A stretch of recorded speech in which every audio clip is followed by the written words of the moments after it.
بندہ معافی مانگنے کی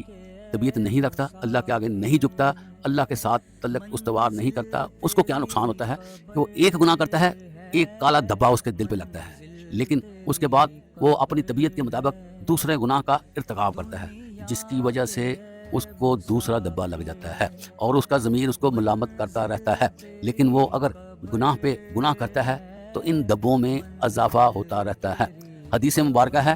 کہ وہ اتنے گناہ کر لیتا ہے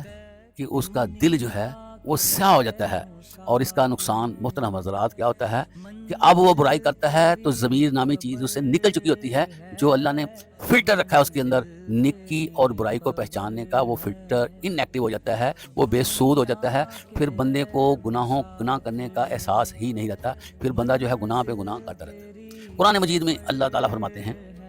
کہ جو بندہ